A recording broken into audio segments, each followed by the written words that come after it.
Hello children, how are you all? Once again I am here with new topic.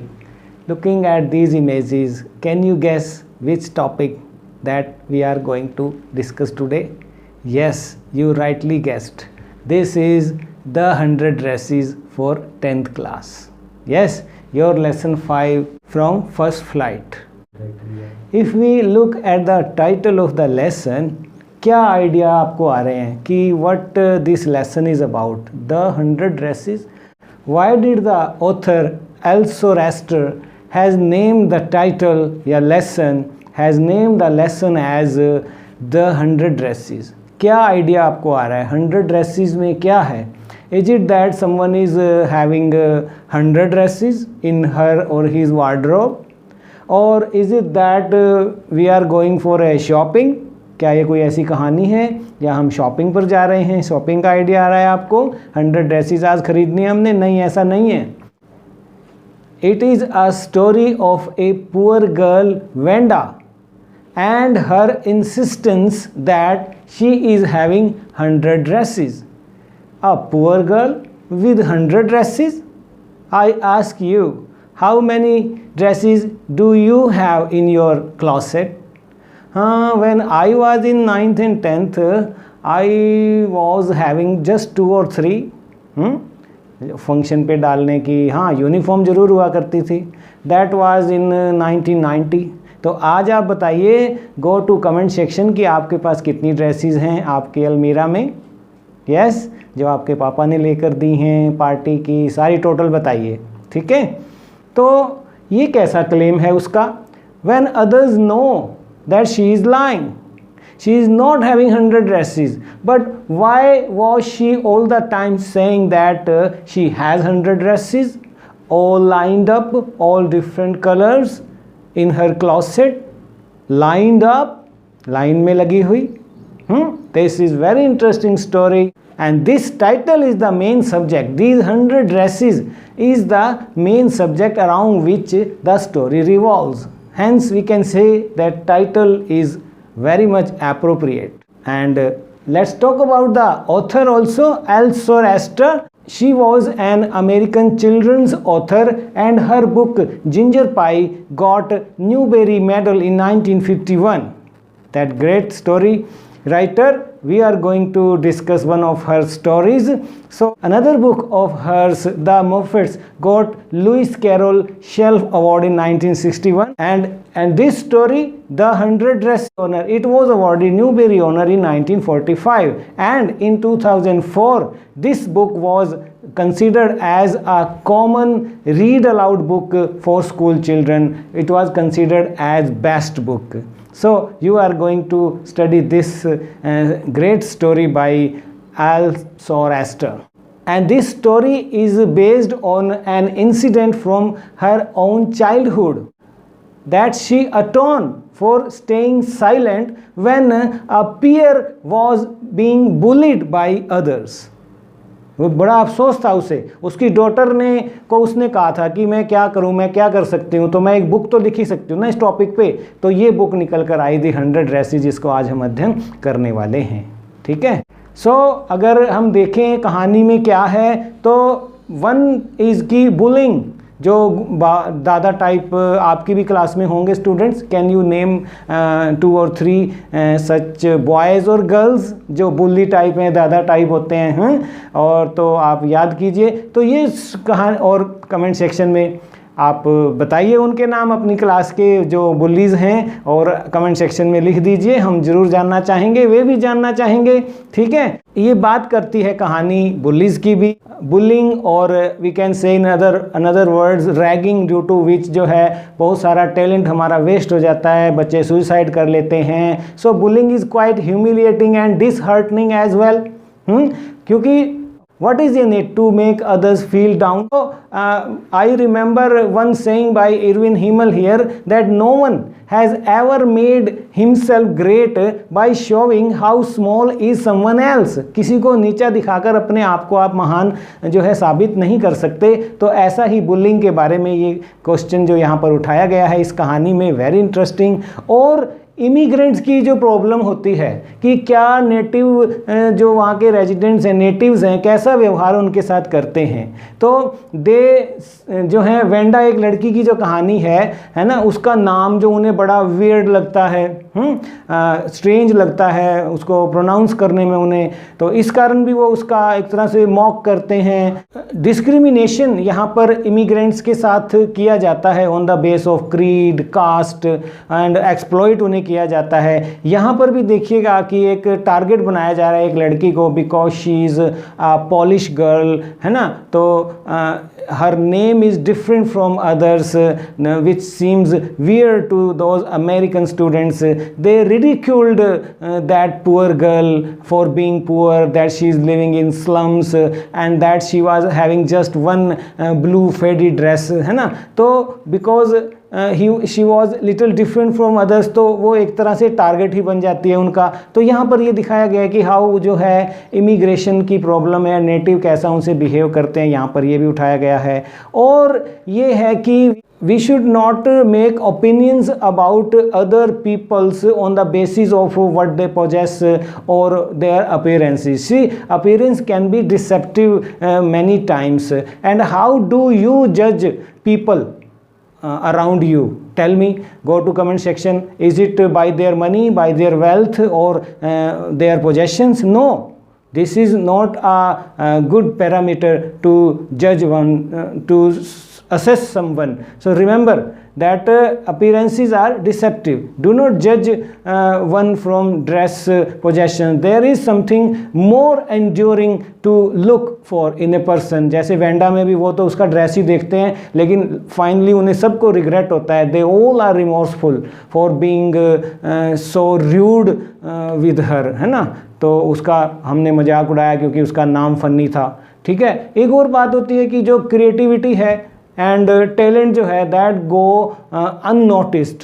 Yes, यहाँ भी यही हो रहा है कि वेंडा बड़ी टैलेंटेड लड़की थी, लेकिन क्योंकि वो इमिग्रेंट थी, पॉलिश गर्ल थी और अमेरिकन स्टूडेंट के साथ वो स्टडी करती थी, तो क्या यही उसका फॉल्ट था, कसूर था कि टैलेंटेड होते हुए भी she was having no friends?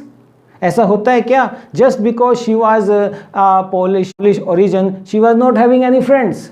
So we should not go for any insensitive behavior with the one just because she has a strange name, or we should not jeer someone just because she is poor. तो one day we realize, यहाँ पर भी देखना कहानी में Peggy, Maddie and all their class में realize कि what we did, damage तो हो चुका था, अब कैसे पूरा करें, वो तो जा चुकी थी स्कूल छोड़ के। एक टैलेंट का जैसे हम बात कर रहे थे, रैगिंग में भी होता है, यहाँ पर भी यही हो रहा है। बुलिंग में एक लड़की को स्कूल ही छोड़ना पड़ गया, यही एक कहानी है। लेकिन रियलाइजेशन कम्स, यहाँ भी आता है, but it comes later after damage was made due to that constant discrimination. Paddy ridiculed Venda and Maddie, her friend, remained a mute spectator. कि ना केवल गलत है किसी के साथ, किसी के एक्सप्लॉइट करना, उसको जीर करना, मॉक करना, बल्कि अगर आप उसके पास खड़े हैं किसी बुली के, आप चाहे थर्ड पर्सन को कह कुछ नहीं रहे हैं, लेकिन आप भी इक्वली रिस्पॉन्सिबल हैं अगर वो स्कूल छोड़ के चला जाता है। यस, बराबर के दोषी हैं आप भी। कि मैडी ने क्यों नहीं कह दिया पैडी को, no Paddy, this is wrong with Wanda, this bullying is wrong, this behavior is wrong. So Maddie remained silent, but lastly she had to atone on this behavior. There was a regret by Maddie as well for bullying that innocent girl. So children, don't be a mute spectator. Speak up if you see something wrong or bullying is there in your school. Raise your voice against that. So this lesson, great story. I am sure you are going to enjoy this. So let's start the summary. Before going further, I would like to say you to subscribe to my channel so that you can get a notification of all my videos as and when I release them. ठीक है, और दोस्तों में share भी करना कि बहुत अच्छा video, the 100 dresses, this is part 1, ठीक है, हम करने वाले हैं। तो समरी में देखिए क्या हो रहा है, क्लास में चलते हैं हम वेंडा की रूम नंबर 13 में। It's Monday today and one was not at her seat whose absence was not being noticed by anyone. ठीक है, that room number 13, there in the last row next to the last seat where Vanda used to sit, she was absent today and her absence was not felt by anyone. She used to sit at the back benches where rough boys used to sit. It was not so that she was rough, she was quiet, and she was never heard laugh out loud by anyone in the class. She had just made an awkward smile and not more than this she was seen doing in the class. She comes from Bogin Heights. We are talking about Wanda Petronsky, a Polish girl. She used to come from Bogin Heights, where that was a muddy area. Her shoes were always caked with mud. So to avoid all this being noticed, she used to sit at the back benches. And once she sit in the corner of room 13, nobody thought of her. And never in school hours. She was thought of twice in the day, before the opening of the school, and second time after the school when going back home. She was awaited by girls to make fun of her. Not that they were friends, but to mock at her. They used to wait her at the school gate.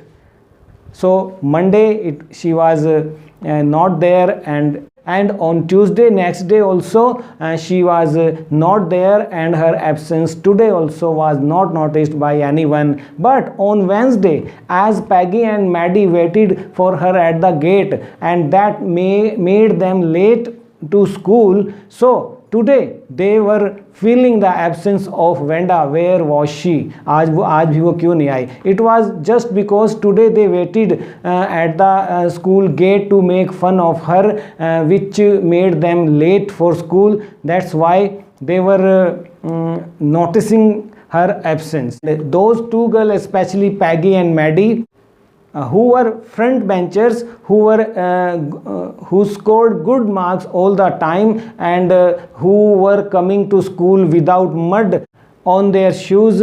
And today they noticed that Wanda was not there. Peggy, who was most pretty and with curly hair, an American girl who has plenty of pretty dresses to wear, and Maddie was her fast friend.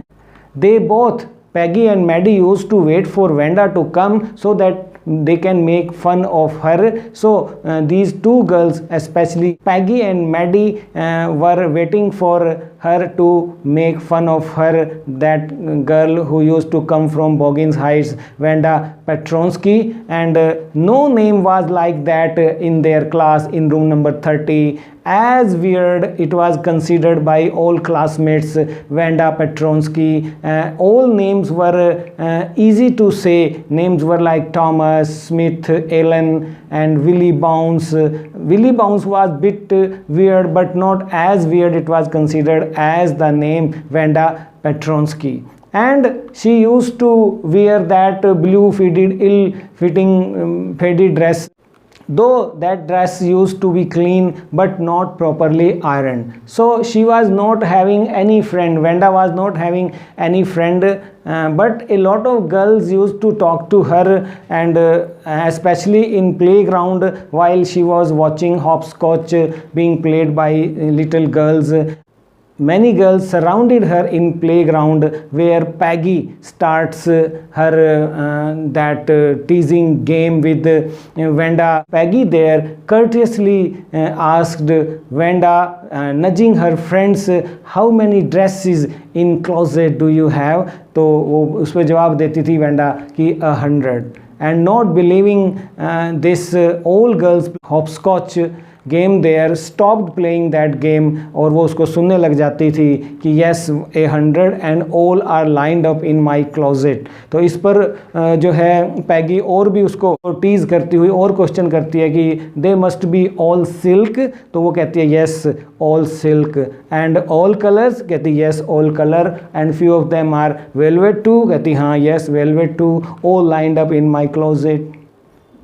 और कोई वो reply नहीं करती थी, सिर्फ पैगी की बात का वो रिप्लाई करती थी, वो भी यस में. तो वो उसको जाने देते थे मजाक करके, तब तक हंसते नहीं थे, लेकिन जैसे ही वो थोड़ी दूर निकल जाती थी तो they used to burst into peals of laughter, ज़ोर से जो है उसके चिढ़ाने के लिए वो हंसते थे। क्योंकि उसके पास वाकई ही 100 ड्रेसेस नहीं थी, वो एक पुअर गर्ल थी, लेकिन फिर वो ऐसी कहानी क्यों घट रही थी। उसके साथ शूज़ के बारे में पूछा जाता था कि फिर तुम्हारे पास you must be having lots of shoe pair also. वो कहती थी यस 60 पेयर्स वो बोला करती थी, और 100 ड्रेसेस बोला करती थी। 1 मार्क में आ जाता है ये। तो इस पर भी पैगी पूछती थी ऑल अलाइक, कहती know every pair is different, एक जैसे नहीं है, कुछ ऐसा कह सकते हैं आप। उसका रैक है कि नहीं है वो भी आगे कहानी में आएगा। और they are of different colour, all colour के हैं वो, and all are lined up there in my rack. ठीक है, तो इस मजाक में जो लास्ट की 2 गर्ल्स होती थी जो उसको पीछा छोड़ती थी एक तरह से, पैगी एंड मैडी हैं, use to be the last one, है ना, to leave after that fun. ठीक है, तो पैगी की बात करें हम, Peggy was not really cruel. वो उसका वो क्वेश्चन ही उसको लाई लगता था, इसलिए उसको और टीज करती थी। हालांकि वो खुद प्रोटेक्ट करती थी स्मॉल चिल्ड्रन को फ्रॉम बीइंग बुलिड। ठीक है, बुली से उनकी वो रक्षा करती थी एक तरह से। And even she use to cry a lot if she finds an animal being maltreated, but she herself was mistreating a girl. और अगर उससे पूछा जाता था कि Peggy isn't it a cruel way to treat Wanda like this, तो उस पर हैरानी होती थी कि क्रूल वे कैसे, कि why that girl is saying that she was having 100 dresses and when we all know that she was lying. तो उसके क्लेम जो है ऑर्डिनरी नहीं है, जैसे उसका नाम ऑर्डिनरी नहीं है। हालांकि है तो वो एक पुअर गर्ल, लेकिन वो क्यों कहती है कि 100 ड्रेसेस है। मैं सिर्फ इसीलिए उसको थोड़ा सा परेशान करती हूँ कि हालांकि वो उसको रुलाते नहीं थे, कभी भी तंग जरूर करते थे। तो ये जो मजाक था, उसकी जो फास्ट फ्रेंड थी पैगी की, मैडी, वो जो खुद एक पुअर घराने से थी, she herself was a poor girl, she use to wear, Maddie use to wear hands me down clothes, कि किसी के उतारे हुए कपड़े ही वो पहना करती थी। तो वो थैंक गॉड जरूर करती है कि that she is not the target of पैगी।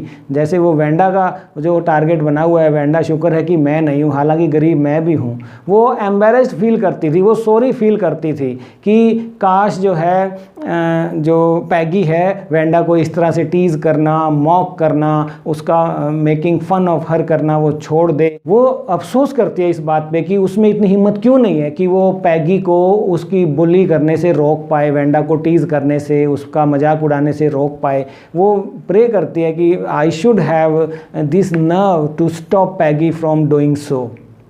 लेकिन उसके पास इतनी हिम्मत नहीं होती। She is not having that much of courage to speak to Peggy that she should stop. तो ये विचार आते ही वो एक तरह से शडर हो जाती है, डर जाती है कि कहीं ऐसा ना हो कि वो उसको तो छोड़ दे और वो टारगेट, वो अपने आप वो पिक्चर देखती है कि अब वेंडा को तो उन्होंने टारगेट छोड़ दिया और मुझे टारगेट ले लिया है कि I am not going to become a new target for Peggy, कि उसको तो वो छोड़ दें, लेकिन क्योंकि मैं ये इनिशिएट करूँ मामला, तो ये सोचते ही वो बड़ा डर जाती है। क्योंकि वो जानती है मैडी कि मेरे ऐसा कहते ही पैगी का फर्स्ट क्वेश्चन क्या होने वाला है कि तेरी ये जो ड्रेस है ना, ये खुद भी तेरी नहीं है, मेरी दी हुई है। क्योंकि ये जो मैडी की मदर है, ये उतरे हुए कपड़ों को ही जो है एक तरह से पैगी की ड्रेस को ही उसको चेंज कर देती है ताकि पहचान सके, कोई ट्रिमिंग लगा देती है, शैश लगा देती है, तो वो आइडेंटिफाई क्लास में कोई ना कर पाए। तो वो डरती है इस बात से कि नेक्स्ट टारगेट अगर मैं वेंडा को हटाती हूँ, उस पर थोड़ा प्रेशराइज करती हूँ पैगी को, it's sure that I am going to be the next target for Peggy, क्योंकि वो फिर मुझे टारगेट बना लेगी। So Maddie decides not to speak on it and she decides to remain a mute spectator. हालांकि इस तरह से अगर कोई किसी पर कोई एक्सप्लॉइटेशन कर रहा है, मॉक कर रहा है, तो हमें ना तो उसका साथ देना चाहिए, ना उसके साथ खड़े होना चाहिए, रादर स्पीकअप हमें करना चाहिए। We should raise our voice. लेकिन उसमें इतनी हिम्मत नहीं है। हाँ, वो इतना विश जरूर करती है that one day Peggy would stop टीजिंग Wanda. वो भगवान से प्रार्थना भी करती है, वो इच्छा रखती है। So today Maddie was happy कि even on Wednesday that Wanda was not there and that they did not make fun of Wanda. वो थैंक गॉड करती है, एक तरह से है वो पैगी के साथ। तो वो यही सोच रही है और इसी सोच में ही वो अपने अरिथमेटिक का जो सम कर रही है, टेबल कर रही है 8 by 8। ठीक है, तो वो सोचती है कि it's on Peggy to decide कि whether to continue doing this behavior with Vanda, continue mocking at Vanda, and when to stop. So it's upon Peggy. क्योंकि वेंडा तो पलट के कुछ बोलती ही नहीं है, she did not say anything to anyone, है ना, only she speaks in the occasion when she is asked about those 100 dresses. ठीक है, तो मैडी भी याद करती है कि एक बार इसी जब हम उसको टीज़ कर रहे थे, we were asking her about her 100 dresses, तो उसने मुझे बताया कि she is having that blue dresses with trimmings, है ना। और अनदर ड्रेस के बारे में वो याद करते हैं कैसे उसने बताया कि एक जो है जंगल ग्रीन, है ना, जो ड्रेस है जिसमें रेड शैश लगी हुई है, कमर बंद लगा है, वो ड्रेस उसने मुझे नीले रंग की और हरे रंग की। आगे आएगा जब सच में आप देखेंगे कि 100 ड्रेसेस, मैं अभी पूरी बात नहीं बताने वाला हूँ। अब जब वो ये सब सोच रही है कि वो वेंडा हमें ऐसा क्यों कहती है कि that she was having 100 dresses all lined up in her closets, तो she start thinking of colouring contest, that drawing contest which was going to be held in their school and who will going to win that. ठीक है, तो उसे लगता है कि ये पैगी ही जीतने वाली है, क्योंकि दो तरह के कंपटीशन होते हैं। For boys it was to design motor boats and for girls it was to design dresses, different dresses, dress designs. ठीक है, तो she knew that probably Peg is a better hand in the class in drawing, so Peggy is going to win this contest, she is sure. Peggy is so talented in drawing that she could copy a picture in the magazine, and even she could draw some film star head, and that by looking at that picture we can easily recognize who that actor was. It was drizzling in the morning, and they were hurried to school because they were not bothered whether Vanda is coming or not. Today they were not going to wait for her at the gate because they were in hurry, because today is the result day where result is to be declared, and they don't want to take any chances of being late in the school, है ना, as Miss Mason is going to announce the results. So it's important day. So on their way going to school, Peggy talks of results. She asks Maddie whether, है ना, Miss Mason is going to announce the result, तो बोलती है yes sure, and Maddie जवाब करती है कि yes Peggy you are definitely going to win that, और पैगी बोलती है कि yes she is hopeful that she will win this contest. So in the short distance that they cover they took a sudden loud breath and with mouth open when they enter the classroom. They are surprised today. There were drawings all over the wall, window sill पर चारों तरफ जो आप ये देख पा रहे हैं तस्वीरें ही तस्वीरें हैं ड्रेसेस की, and over the wall of dazzling colors and lavish designs and 100 of them all lined up. ये आ गई वो लाइन, वो क्यों कहती थी कि हाँ 100 हैं, all lined up, यहाँ भी all lined up, in her closet, in her जो है ये उसका क्लासरूम. ठीक है, तो ये वो बोला करती थी. ठीक है ना, and all students were admiring, teachers were admiring, and when they assembled Miss Mason announce the results, and motor boat competition for boys was won by Jack Boggins, and in room number 12 motor boat design with other students जो हैं drawings was displayed in room number 12, and in room number 13 these 100 drawings sketched by a single girl, and each one of the drawing is worthy of winning the prize as for the judges. Judges कहते हैं कि ये तो एक एक जो drawing है इतनी सुंदर बनी है कि ये प्राइज़ की वर्दी है. सो Vanda is the winner for the drawing contest for girl. And it's unfortunate that Miss Mason कहती है कि शी इज़ एब्सेंट, है ना, for applause. So she is not here to receive the applause due to her. So she is hopeful and that Wanda will present tomorrow, and now she says the students to have a look around the classroom and enjoy these drawings. Peggy and Maddie also have a look on those drawings. जब वो देखती है कि Maddie बोलती है कि peg look at this blue dress she was talking about, she told us about this dress and look at this green one. और पैगी ये सुन के देख के ही बड़ी अवाक रह जाती है। वो कहती है कि ये तो बहुत अच्छी ड्राइंग बनाती है और मैं सोचती थी कि सिर्फ मैं ही ड्राइंग बना सकती हूँ। तो जो बोला था कि टैलेंट गो अननोटिस्ड, क्रिएटिविटी गो अननोटिस्ड, वो चली गई है। अब तुम फर्स्ट प्राइज दो उसको या अपलोज करो या ना करो, damage was done because of this ragging या बुलिंग। ठीक है children, this was the first part summary. ठीक है, in my next video I am coming with part 2 summary. ठीक है, आपको अच्छा लगा होगा, अच्छा लगा है तो दोस्तों में शेयर ज़रूर करना, मुझे कमेंट करके लिखें कि आपको ये समरी कैसी लगी। कि मैं आता हूँ नेक्स्ट वीडियो में इस लेसन की एक्सरसाइज भी लेकर। ठीक है, मिलते हैं वहीं पर। Come, I am waiting for you. God bless you all are amazing children. Thank you.